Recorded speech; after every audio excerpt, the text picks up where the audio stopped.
Hi everyone, welcome to my channel. My name is Jenny, and this month in September I am bringing you a reading and art vlog combining my two favorite things, inspired by Framed in September, which is a read-a-thon created by a whole bunch of great booktubers that I will link down below. And the prompts for this read-a-thon are to read a book about art, any book, and to experience some art and maybe even share some. So I'm going to do all three of those things in this vlog, and I'm starting out reading two books: Portrait of an Unknown Lady by Maria Gainza, translated by Thomas Bunstead from the Spanish. And I'm also reading a non-fiction book called Death of the Artist by William Deresiewicz, and I'm listening to that one already. And that book is about the gig economy and being an artist today, not just a visual artist, but any type of artist. So dance, music, film, any artist, and in that way, and how the billionaire and tech industry has created a place where artists' work is not as valued. So I'm listening to that, and I will share with you when I get probably about halfway on it. And same with this book. This is a really short one, so I will share with you when I get halfway and at the end. And I'm also going to head out to an art gallery in this vlog, and I will show you a bit of my work as well. And if you end up liking this vlog, I'm just going to mention now, you may also enjoy my studio vlogs. I make a studio vlog every month of all of the artwork that I'm working on and the behind the scenes process of that. And so yeah, just a little glimpse into my life as an artist, and I'm very excited to participate in Framed in September. So I will take you along through the month and share what I get up to.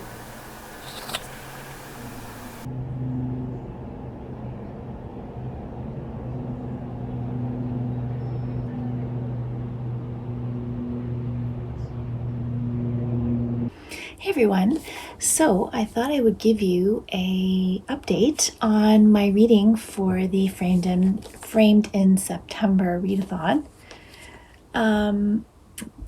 So I have gotten halfway in Portrait of an Unknown Lady by Maria Gainza, and I'm liking it so far. It is typical of Maria Gainza's style. It's not super linear, and it's very spare in what it gives you. Well, I shouldn't say it's not super linear. You are following a fairly linear idea. This woman is checking into a hotel. She seems to be checking in there to do something really important and find out something. And there's kind of a mysterious element going through the whole narrative. And this woman then tells you the story of her boss and her mentor, this woman who ran a painting forgery ring, essentially, through working in the authentication office. And she knew these paintings were fake, and she would authenticate them anyway in order to help this whole circle of people make money. And so the woman who's the narrator of the story is telling us this woman's story, because this woman was also tied into this other mysterious, loved this certain artist who actually is a real artist, Mariette Ledy. And so that was interesting, because I didn't think it was based on a real artist, but it is. So yeah, everything is rotating around this mysterious artist and this mysterious painting, as far as I can tell. But it is a short book, so the first part of it, you really don't know exactly what the mystery is. If we're looking for this woman who is the subject of this painting, or what's going to happen. So I'm very curious to see how this wraps up, because I really have no idea what's going to happen. And then for the audiobook I'm listening to, so this one, I have kind of mixed feelings about it.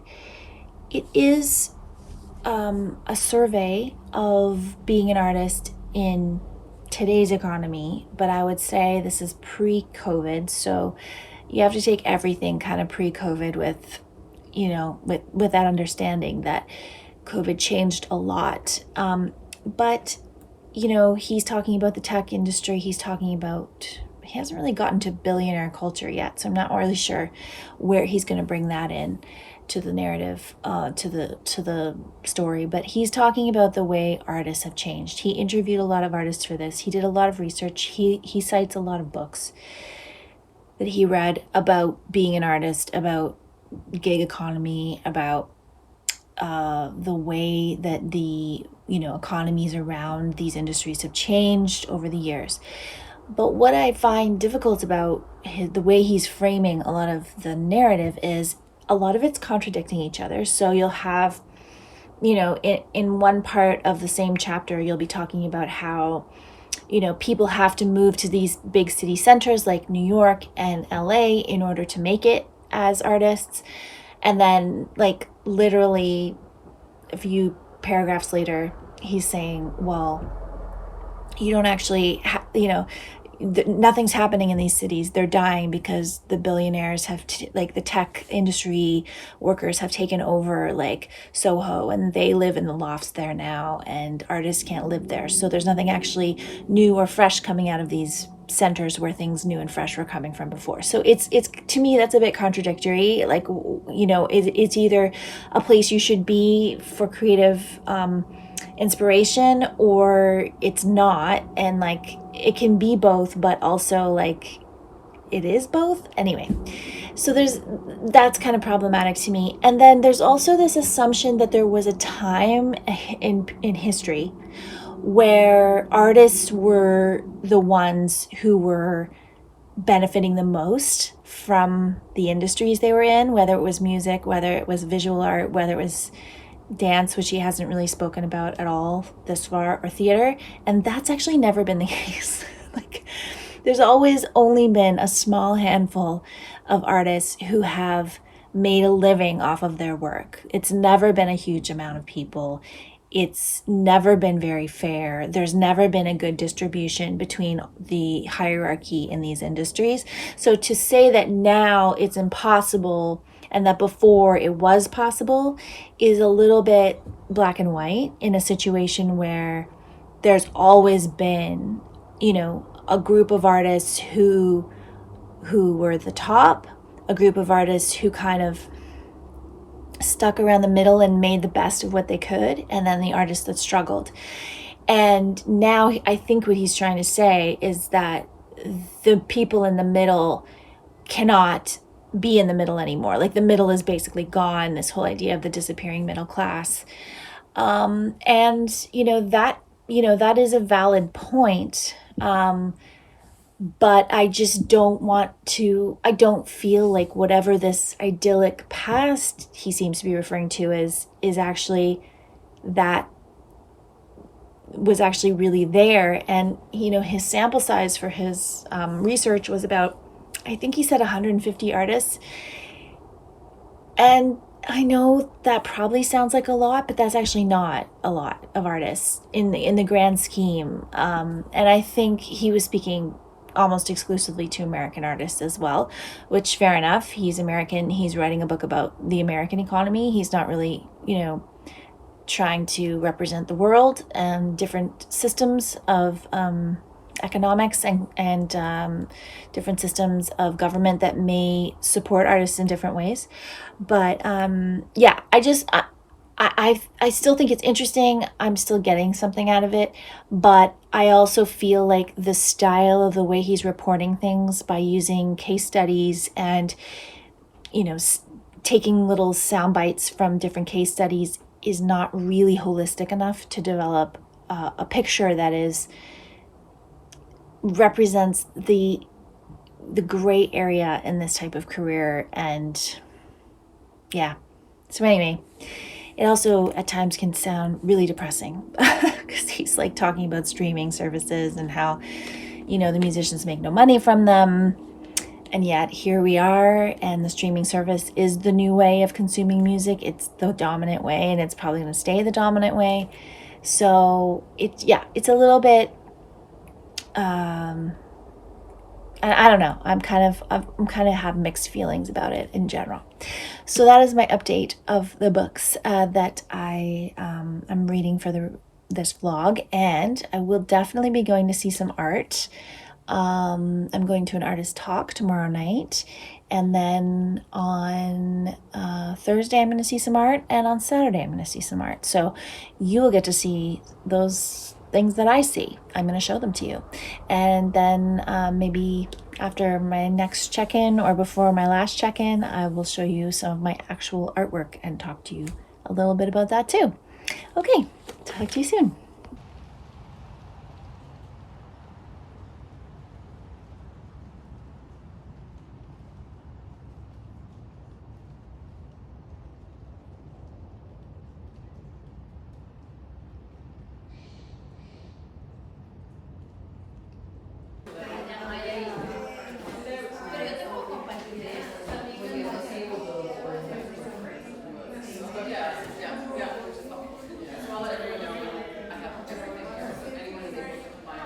Hey everyone. Okay, so I wanted to update you on my reading for this vlog, and I finished Portrait of an Unknown Lady by Maria Gainza and translated by Thomas Bunstead. Okay, so overall I enjoyed the story of this. I think that Maria Gainza's writing style and the way she tells stories is a bit sparse for me. I really enjoyed the parts of this novel where we were following the Argentinian art critic as she was investigating this mystery of where these forgeries came from. And the forgeries she was looking for were by a very specific painter called Mariette Ledy, who is actually a real person. So I enjoyed that, but the story was told in like different snippets, and there was a few different sections and styles in how she told it.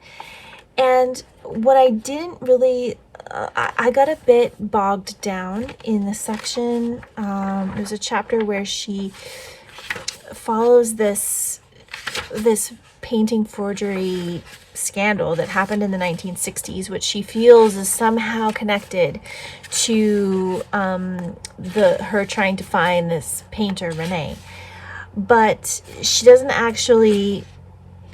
This chapter, the Senor Ramos, I found my mind was wandering, and I wasn't really drawn into this as a way, because if you think about court reporting, because basically it's a court, like there's statements made to the court, made to like lawyers and things, and it was so boring. It was just so boring to read it because of the way it's written. So I don't know. I think it was good overall, in terms of like the theme in here, this kind of idea of like searching for something and having a mission, and why she was searching for this thing was quite sweet. But yeah, overall as a novel, as a story, I didn't find there was a lot to grab onto, and that's always really important to me. I did really like the character of Enriqueta, though.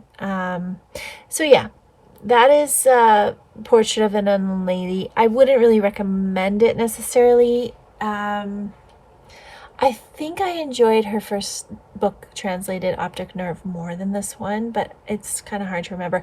I think that's the other issue with these novels for me, is they're so short. It's really hard to retain much from them. I think maybe it would have benefited me to read this in one sitting,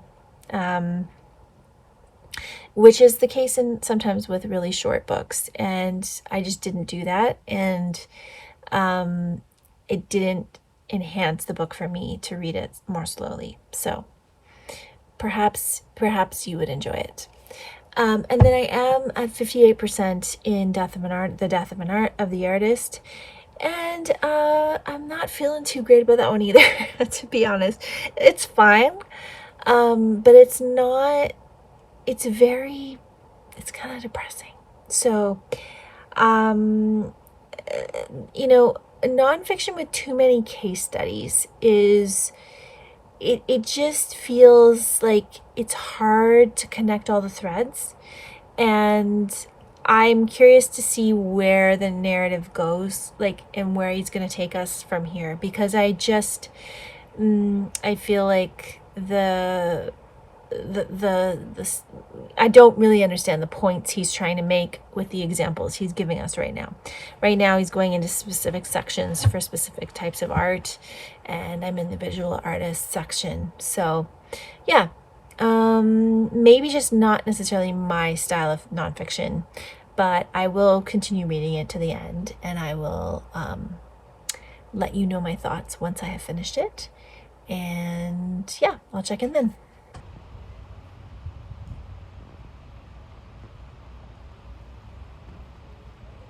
Hey everyone, I just wanted to update you for this vlog. I realized that the vlog has gone a little differently from what I had expected it to go, based on what I thought September would be like. So I didn't end up seeing as much art this month as I thought I would. I do have a little bit of footage of a gallery where I had to stop and pick up some things for an art crawl that I'm part of.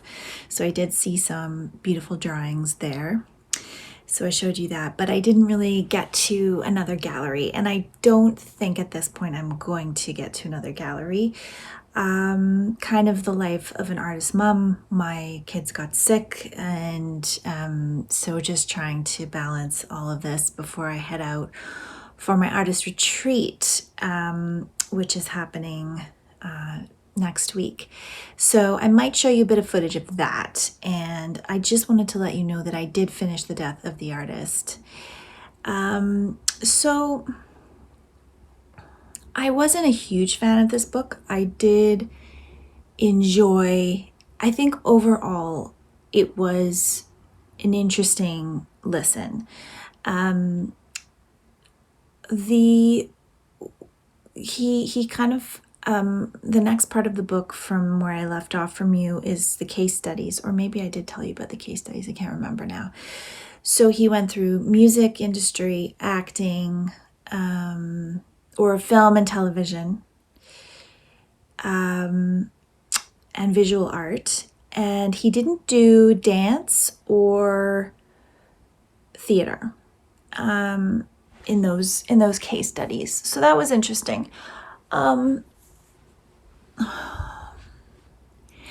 I think the way he described the switch in our culture to this idea of content creation, commodity, monetization of hobbies, and how that is making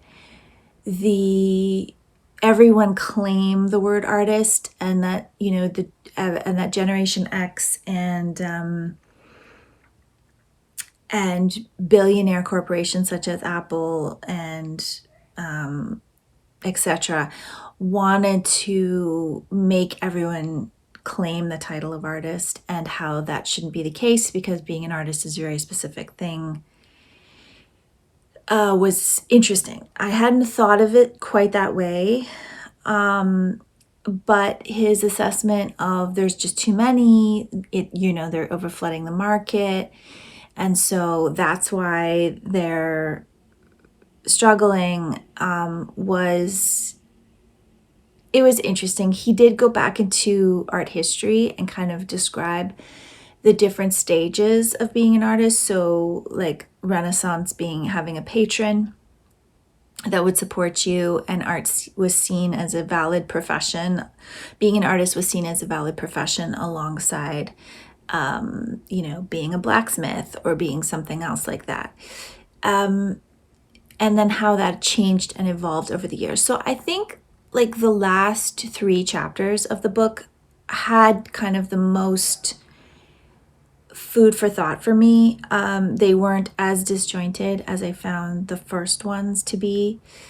And he also gave some examples in the final chapter of different people who are trying to make art and support the artistic community in a different way that is more sustainable perhaps, or more uplifting to artists. And I thought that was interesting to read through as well. And being in the industry myself, and my own personal experience just didn't feel particularly reflected in the examples that he had chosen, in the people that he had chosen to feature.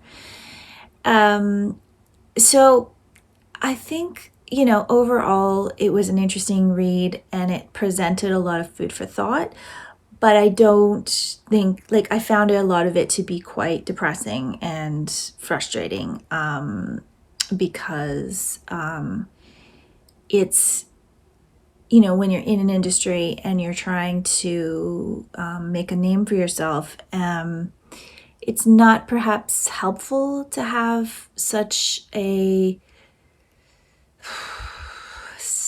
was its view cynical, or, I don't know. It didn't feel uplifting to listen to, even though he tried in the end to kind of bring in this kind of uplifting tone. And it was interesting because he self-described himself as a critic, and I think that was interesting because he would admit his biases around that, and I thought, interesting. So it's very sorry. I don't feel like I'm very coherent talking about this book, because the way the information was presented, and how I retained it, was not very cohesive. So I feel like that's coming off in the way I'm presenting the book to you. But I would, if you do feel like you're interested in this topic, I would read a few more reviews because I don't think mine really helped here, and see if you want to delve into it. I also think it was pre-COVID. So so many things that were pre-COVID, COVID changed so much about the way we see the world. And so I don't know. I think some of it is still applicable. The effect that billionaire culture and big corporations are having on small creators is still, the same issue. So in that way, I think it's worth it. But the case studies and that kind of side of it, I found was, just too, there's no way to really fully represent everyone's opinion fairly, and also to represent the myriad of experiences that can be had in the art world. So I think that was also part of it. It was just too narrow for me, even though he tried his best to make it seem more widespread. So that's my update. It is a Friday, and like I said, I'm going on a retreat next week, so I'm going to be preparing for that over the weekend, and I have probably 2 days left in the studio before I go. And I've finished the books for this vlog, but I think the next part you'll see is just a little bit of a montage, and then maybe the art part of this vlog. I feel like this vlog is just as disjointed as my review for The Death of the Artist is. But anyway, okay, I'll check in again later. All right, so I wanted to just talk you through a piece of art. So I make these videos on my channel when I complete pieces. So several times a year I try to release them, and they chronicle the journey of a piece from the beginning to the end. I usually include this type of footage in my studio vlogs, but it would be all broken up, and so you wouldn't see it all as one continuous piece the way these videos are. So this is a piece called 1970s Girl, and I made it a couple years ago. It is composed of needle points that were done by myself, my grandmother, my aunt, and my mother. And so it's a homage to the 1970s, which is the decade in which I was born. So I used different slang terms and popular movie titles, and my name, of course, being Jenny. Jennifer was one of the most popular names of the 1970s. There were thousands of girls named Jennifer, and when I grew up, I always had a Jenny or a Jennifer in my class with me. It was a very popular name. So that is what this piece is about. It's kind of like celebrating the colors of brown and orange and red from the 70s, that kind of vibe, and also preserving pieces of textile that are not textiles that I would any longer put on my wall in a frame, but that I wanted to keep evidence of. And so you see the whole piece here from start to finish with the label on the back. And I have examples of this on my channel all the time. This artwork will be hanging in a museum show in 2025, so I'm very excited about that. And I hope that if you enjoyed, this reading vlog and you're interested in learning more about my work, I always tie my reading very much into my artwork, that you will join me over in watching my studio vlogs. And I want to thank you so much for watching this vlog, and I will be back again soon with another video.